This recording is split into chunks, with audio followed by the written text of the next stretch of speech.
PoE succeeded in one way that no other ARPG has succeeded in. I think that one reason why MMOs can be so addicting is because you can stop playing an MMO, but you can still be playing it. For example, in WoW, you can stop doing raiding and go do gathering. You can stop doing gathering and go do PvP. You can stop doing gathering and you can go do mount runs. So I think that's one of the big things that PoE succeeded in, because they have alternate forms of gameplay that still exist inside of the same game that you can do if you want.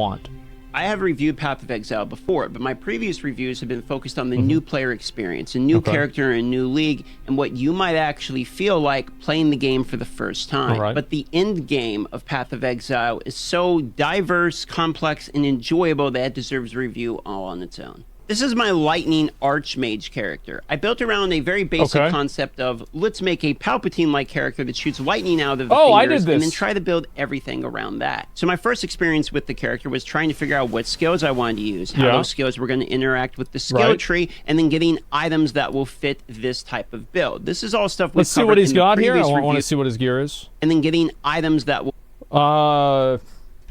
Chaos resistance, strength. That's pretty good. Oh, wow. Damn. +2 level, the socketed lightning gem. Yeah, he only has 14% on this weapon, on this helmet, though. This helmet goes all the way up to like 22% or something. That will fit this type of build. This is all stuff we've covered in the previous reviews, and is part of the reason Path of Exile has so much depth when it comes to creating your character. But once you have your character created like you want it, you have items that make your build work, and you've leveled up your character, what is there to actually do in Path of Exile with a nicely built hero? The end game of Path of Exile evolves around a few different things. There is the Atlas skill tree and mapping. There is in-game bossing, such as the Uber bosses and chase goals. Then there's also chase items, or the acquisition of currency if you are within a trade league, to save up to purchase larger items to min-max and improve your build. All three of these offer different functionality of gameplay, as well as focusing on the same... I would like to see them in PoE 2, or at least maybe even in PoE 1, like redo how Uber bosses work. Because I think it's kind of a bad thing how... Like, how many of you guys just sell your boss invitations because you're not doing them on hard mode? Either because your build can't, or because you don't want to invest the talent trees into it. I think that people should want to do their boss invitations. Usually make 2 or 3, sell the rest. Yeah. Like, I think people, it feels bad. Because, like, anytime that you do your invitation, am I the only person that feels this way? Anytime I do an invitation and I'm not doing it on hard mode, I feel like I'm actively, like, losing money and wasting my money. I don't know how they can solve that. But I do think it's a problem. Because, personally, I think people should want to... They should want to do their invitations and want to do bosses. So save them and switch to hard mode? Yeah, that's true. Yeah, just do hard mode. But, like, I don't know. I feel like the experience just feels bad. Am I crazy? Do it like at Ziri? Yeah, like, for example, at Ziri is different because you have, like, different fragments that you use.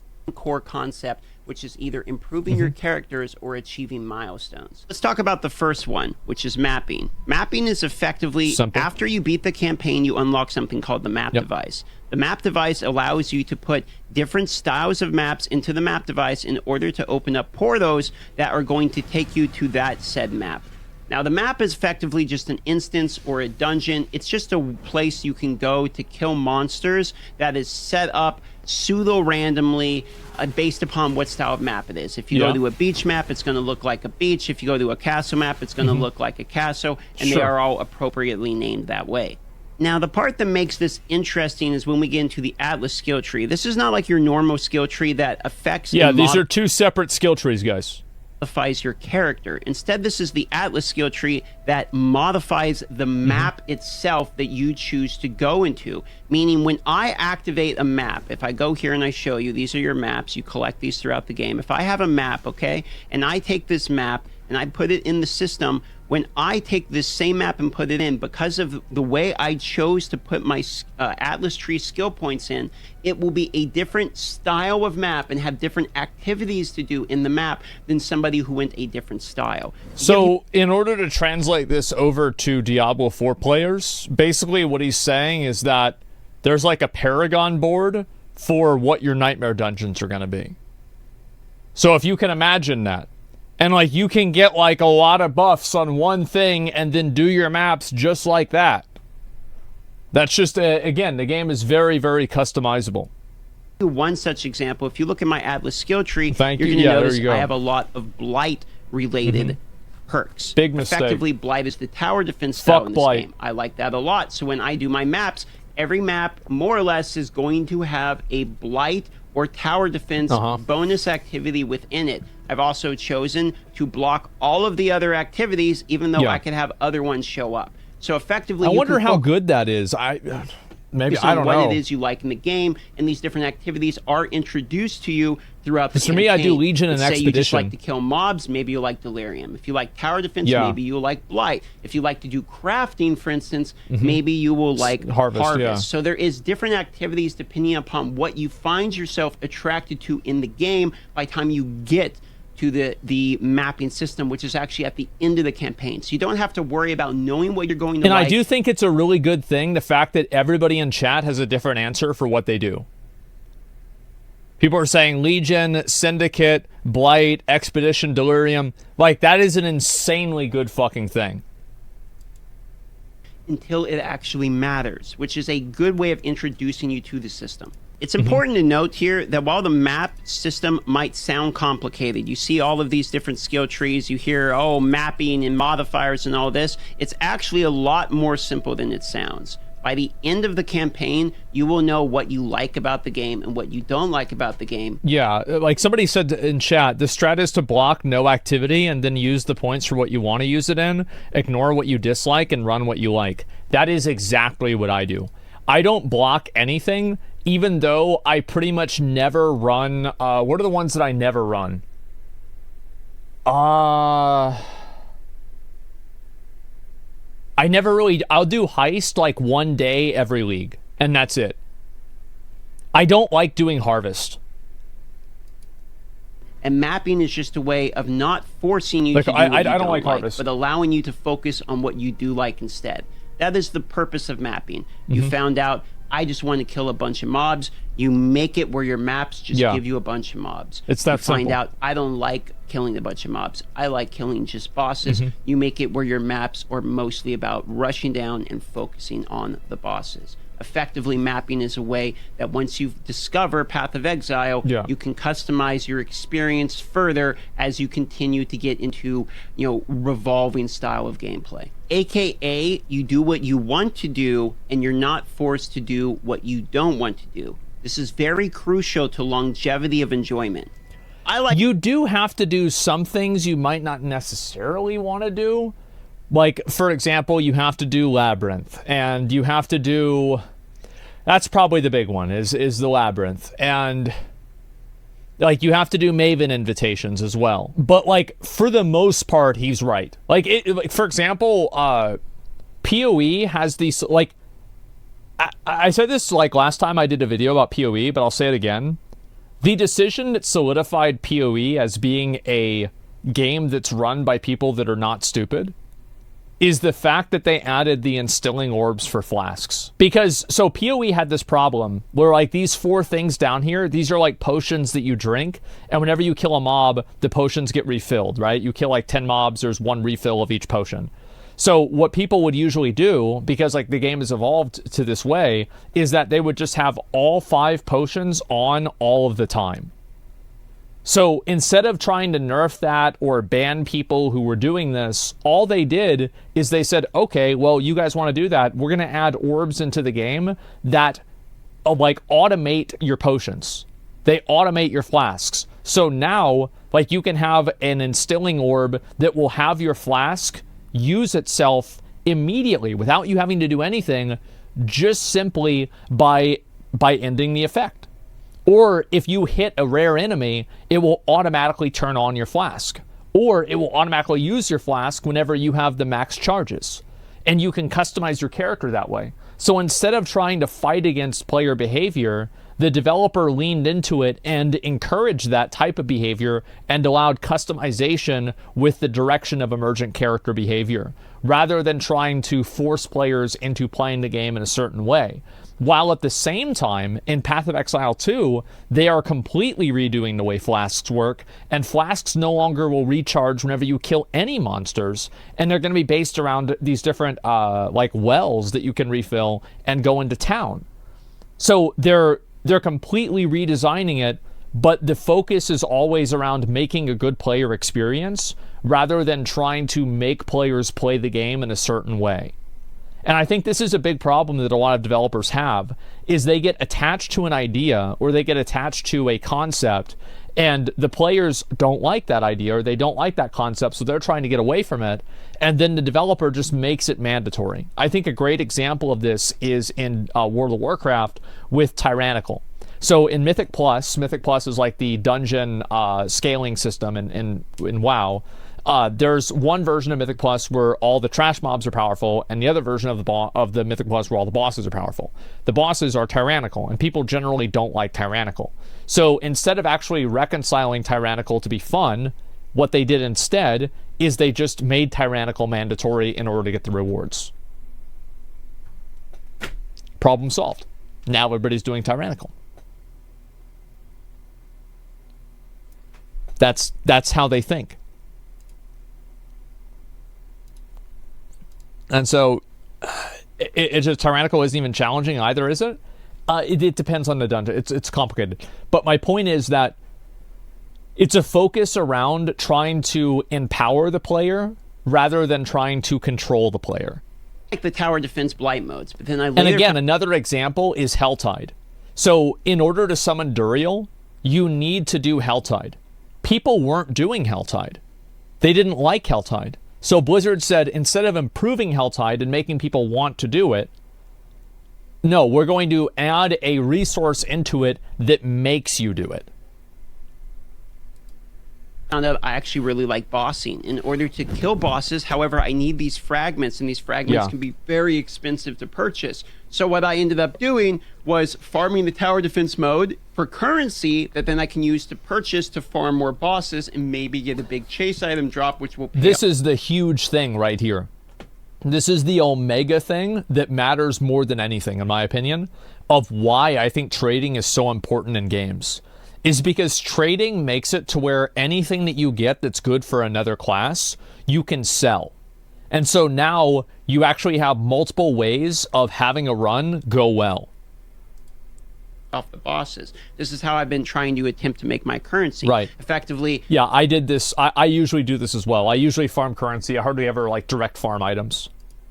I really like bossing, but it takes currency to get there, but I still get to do another part of the game. Because, like, again, like a lot of people that do bossing and they're very serious about it, they will be able to do it more effectively than you can because their entire character is built around that.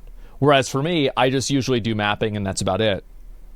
I really like in order to do the further part of the game I like. It's not forcing me through a circular farming of shit I hate to do in order then to do the one time I actually like to do something. The whole time I'm playing, I'm doing things I enjoy within the end game. That is the beauty so far of the mapping system. And the like I remember, like I used to do Cortex runs. Like this was my money-making strategy back in the day. And I would just basically run Cortexes. And I would run Cortex, Twisted Distant Memory, and Putrid Cloister for the cards. Like those were the 3 maps that I would run all the time. And I actually liked doing it. It was fucking great. And I could totally play the game in a totally different way. Optimization in the Big game, synth money? you're not stuck doing bullshit. You get that and fucking mapping flask. kind of rose into the conversation of currency acquisition, trading, and crafting. Now, if you are a normal character, meaning not solo self-found or basically an Iron Man where you have to acquire all of your items, then you have access to Trade League, meaning you can sell items, you can purchase items. However, keep in mind that it's basically required, though not technically, but kind of is, in order to be able to actually trade properly, you're going to need premium stash tabs, which allow you to be able to go and set prices of items, then putting them on the website, so you can sort of automate the process. Selling items is annoying. of trading. People can send you offers. You can invite them to your party. By the way, I don't know what these items are, but I can guarantee you a Karui mace that's like right over here. You guys can't see it. A Karui mace that's Elder influenced with 3 sockets. This isn't selling for 14C. Like, that's not going to happen. I remember I used to think that. I would put them in there for the whole league, and nothing would ever happen. Yeah, just vendor that shit. Nobody buys that shit. People will buy it, so people will buy this one, right? Like, they'll buy the tower shield because it can Elder Influence roll +2 fire all res. So, like, you definitely can get people to buy some of them, but not most of them. The majority of these you can't. And again, like, think about how deep the knowledge is for you to know that you can roll that specific thing on this type of weapon, or shield in this case, with this build. And that's why the game continues to reward people for playing it longer. Max Res is not influence mod. You know what? I think that you're right, but so one of the two is an influence mod. Either all Max Res is an influence mod, or Max Res to one thing is an influence mod. Not anymore. Has it been changed? They changed it. Oh. Okay, well, there you go, right? And that's more knowledge. So, like, I was wrong. I didn't know a lot about the game. Now I learned something about the game, and I am more proficient in trading.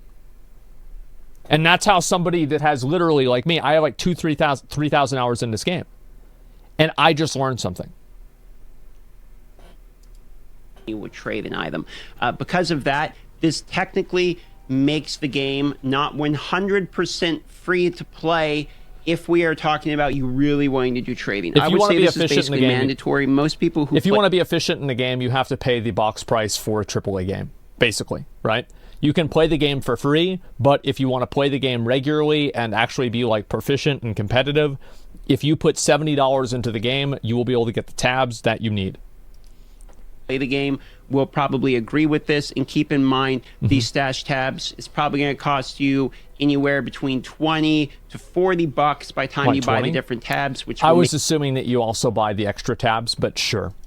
Make the game significantly easier when it comes to trading. Yeah. I have different trade prices for each one of these tabs just to make it easy. I can put the items in and automatically list them at a certain price, which just makes the whole process significantly easier. But because of this, I just want to mention that this is one thing that I often see people mention. The game is 100% free to play, but trading does pretty much require these stash tabs to be purchased. So just an off point there to mention that. But the part of the trading in the game is very good, because if what you want to do is slowly acquire power sequentially, linearly, basically going and farming maps, whatever the game mode you like I mentioned tower defense, or you can just farm mob killing if you're a delirium guy, etc. And then you can take these items, sell them on the market, and use that to slowly power up your build continually. This makes it where no matter what you're actually doing in the game, you're working towards a goal. However, if you're that's also another factor, is that you can work towards goals and you have a controllable position that you can move towards at any time in the game. Because a big issue that WoW has, and this is why I stopped playing WoW seriously in Legion, is that, and this is also why I stopped playing Diablo in Reaper of Souls, is that I no longer had a path to success. Because in Legion, I stopped raiding because, okay, well, the best gear can come from a world quest because of Titan forging. Like, I can't control the outcome of my character. And in Reaper of Souls, I can't control the outcome of my character because I can't trade and buy gear. So somebody can have a better helmet than me, and they just got lucky and I didn't. And there's nothing that I can do about that. And to me, I have that happen, and I no longer have any interest in the game. I don't care anymore. It doesn't matter, because like now, like there's no point. Like, you're just playing a fucking slot machine at that point. And yeah, of course, the people that play more win more, sure. But you can still win if you don't play, and you can still lose if you do play. So it's not fun. But that's Diablo? But it wasn't, though. That's the thing. It's because in original Diablo, I could farm, and I could find items, and I could sell those items incrementally for 50,000 gold, for 100,000 gold. And that item that I wanted that was 2 billion gold, I could work towards that over time. A solo self-founder like Iron Man, by the way, I could make progress then you're that I could basically control. acquiring currency, which the currency itself you will then use to build items in order to craft items up. So kind of crafting / trading is another in-game part of the loop, which kind of comes back to mapping and bossing. Naturally. You acquire either items to sell, which then you purchase other items, or you're going to learn the crafting system. And the crafting system would deserve a video all on its own. It is extremely in-depth. You can't do a video on the crafting system because YouTube only allows videos that are 10 hours long. Craft almost any item you want in the game, and each one of these items would do something different entirely. So I'm not going to go into the crafting in depth in this video. Just it's suffice to say that crafting in and of itself is a whole... Crafting is more complex than Diablo 4. Crafting is more complex than Diablo 3 and Diablo 4 put together. Like, just the crafting in the game. If you know everything about crafting, you collectively know more than everything that exists in Diablo 4. Oh, extremely complex, deep in-game portion of the game. In fact, it's so complex and not complex like, well, oh, it's impossible to learn. I still think Ziz needs to do those videos, man. I really hope he does. So much to learn, somebody and there's does so much actual skill in knowing how to craft that like, there is people such as Ghazi would be an example of a buddy of mine that just do for-profit crafting, meaning that their knowledge in the crafting system alone is what makes them profitable on the market, because they can purchase an item, they can then especially like that guy Ghazi, because he focuses primarily like I followed a lot of his builds. I've played PoE for 10 years, right? So I know almost everybody in the community. So this guy makes a lot of minion builds. So like he doesn't even like, most people don't know how do you get +2 to minions on a helmet. How do you get, an Elder crafted helmet that has both, concentrated effect and added frost damage with the, essence of, I don't even fucking remember, that gives +30% more elemental damage. And then there's also a negative resistance aura that comes from, I believe, the negative frost resistance is from Veritania. And it's Essence of Horror, yes, Essence of Horror. And then you have Delve as well. It's just fucking crazy. And you have to put all of this together, and then you have to double corrupt it.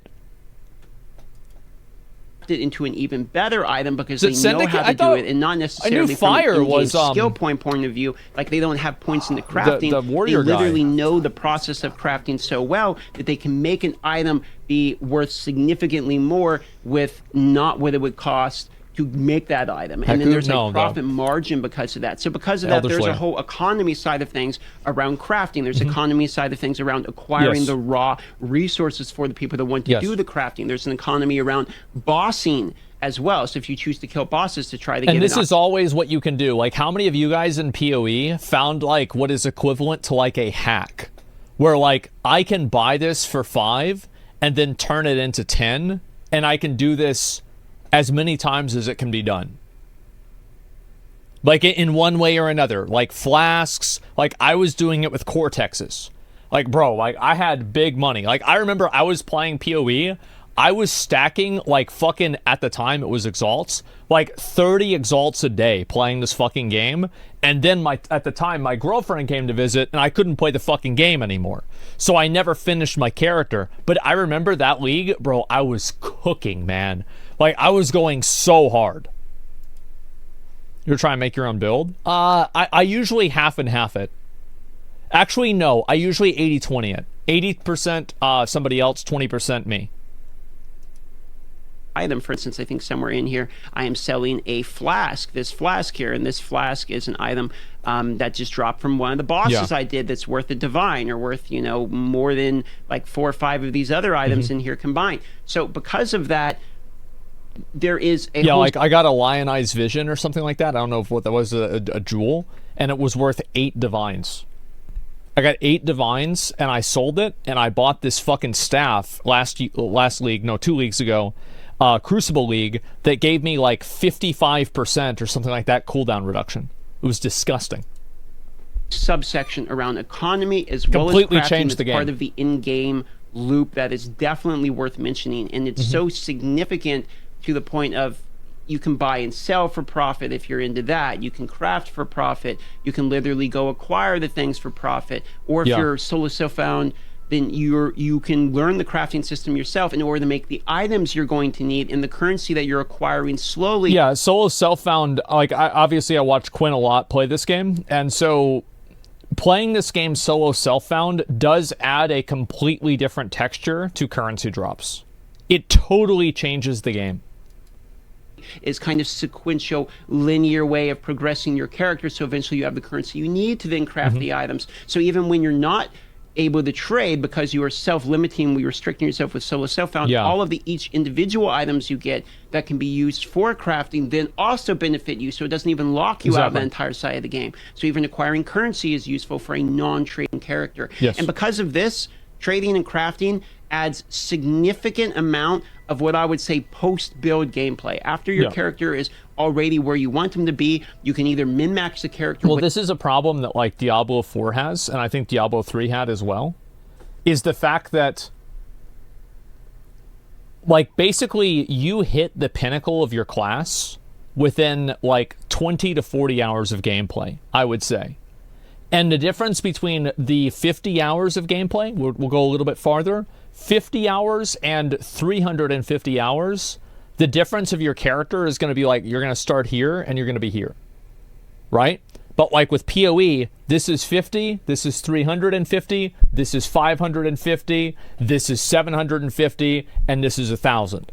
So like you can continuously develop and build your character up because there are so many different vectors of growth that the game has. Further through crafting or trading. Or the other cool part about this is if you make another character, all of the items that you... And somebody else says, but like low-key, some of us don't have 10 hours a day to play video games, so I think Diablo is good for a casual player. Great. And I think Season 2 was great for casual players, and I'm glad that you like it and you're having fun. I don't have anything negative to say about that at all. Yeah, if you're enjoying the game, then go for it. But I think this is definitely a more serious version of the game.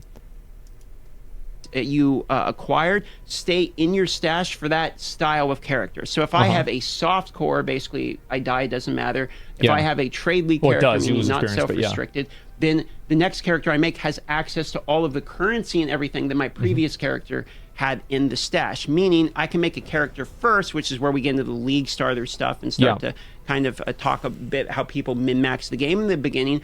But effectively, if your first character is someone who farms currency very quickly, then your second character can be a character that takes a lot of money in order to build to make an even stronger character. So that comes into the part of the game where... This happened to me last league, or 2 leagues ago, actually. Like, I wanted to build a character that was a ward loop character. Basically, imagine it like you run around and you're invincible, and you kill everything without doing anything. So I'll show you real quick. So this build, he's doing nothing, by the way. He's literally doing nothing. He's not pressing any button on his screen at all. He's not casting anything. He's not avoiding anything. Every single poison that touches him does no damage. My self-healing was enough to heal through 20... I didn't even need to get Corrupted Blood immunity because I was healing for 20,000 damage every fraction of a second. And of course you can get one shot and you'll die instantaneously. But unless you get one shot, you can't die. So as you can see here, he's running around, and this build took me 74 or 75 hours to complete. Like, I had to farm out gear on a secondary character, and then I had to then rotate over to using this build and then make all the gear for it, because in order for me to explain this build, I would literally need a 1 hour video. So there's the boss right there. He doesn't even need to do anything. Does he stand in that? Of course he does. It doesn't matter. All the mobs are just instantly dead as well. Yeah, this is... Yeah, and literally the character name that I had that made this... Oh, there we go. Oh, we got a Minotaur map. The character I made that did this build, his name was Vampire Survivor. That's literally what I did. It was a beautiful fucking day. Oh, God. Corrupted, so just keep that in mind. Y'all ready? This is a boss. Right there. That's a boss right there. I'm doing nothing. My hands aren't even on the keyboard.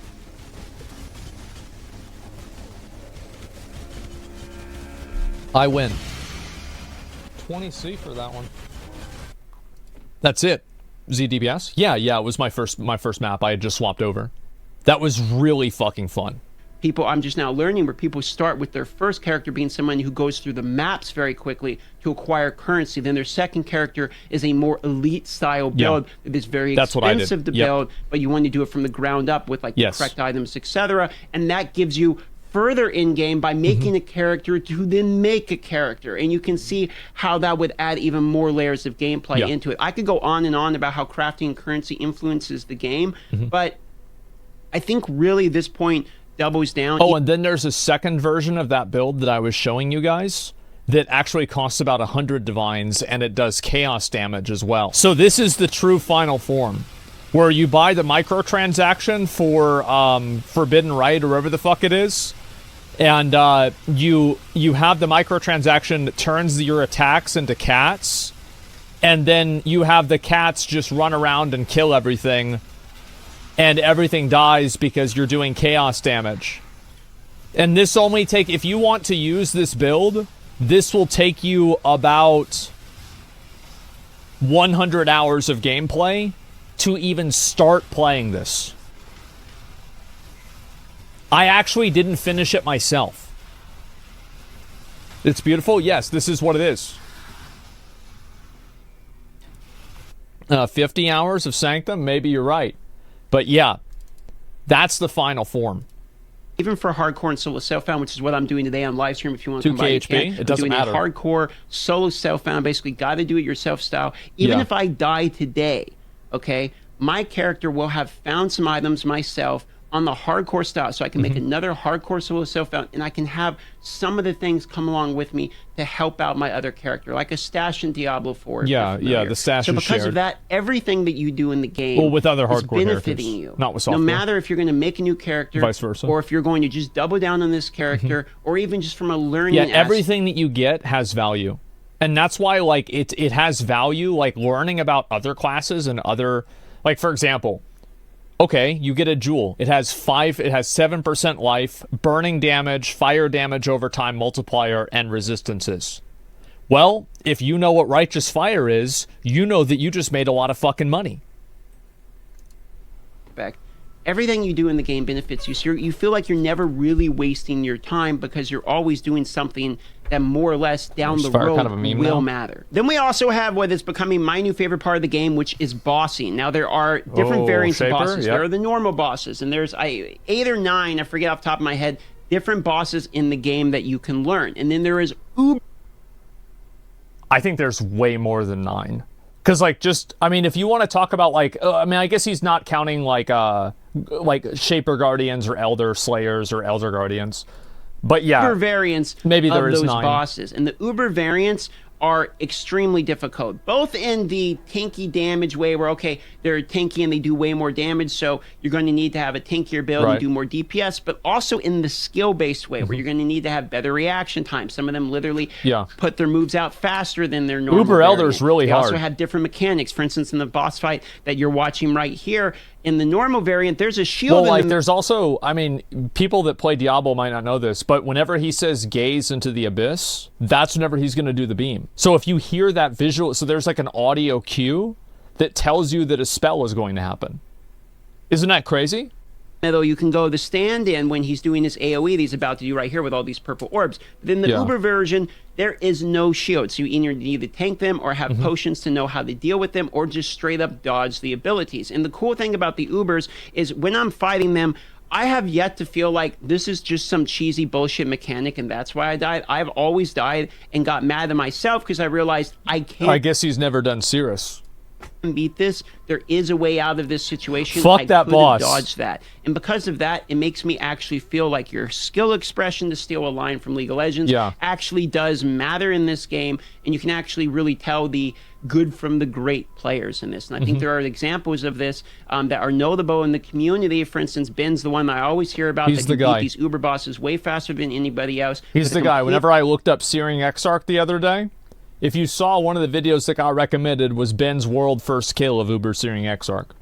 undergeared character just out of pure raw mechanics. And I think that's super cool to have in the game. That allows your mechanics to mean something, but also you can still get a build to down these if you need to be able to do it with just a build that's absolutely busted, for instance. So there is a really good boss fight. What a bunch of bullshit. For instance. So there is a really good... Oh, what a bunch of shit. How did he get hit by that? A really good boss fighting mechanics. Sucks. Really good circle gameplay loop of needing to farm the currency because you need fragments in order to even do the bosses. Jumping at the beam? I don't think the beam killed him. It was a slam. Because you can't just spam the boss every time. Each time you do the boss is valuable because if you aren't able to beat it within your 6 portals, or if you're hardcore and die, you not only lose your character, but if you're softcore and you die 6 times, you're not going to be able to kill the boss, which means all of the profit margin from defeating the boss and getting the items goes right out the window. And that's the thing. Even in soft core mode, you can't Zerg the boss and death rush the boss because you only have a certain amount of attempts. So there's no like handouts. No, so you would actually lose currency. So there is some risk and reward with boss fighting as well, and I'm really, really starting to enjoy the boss fighting side of the game.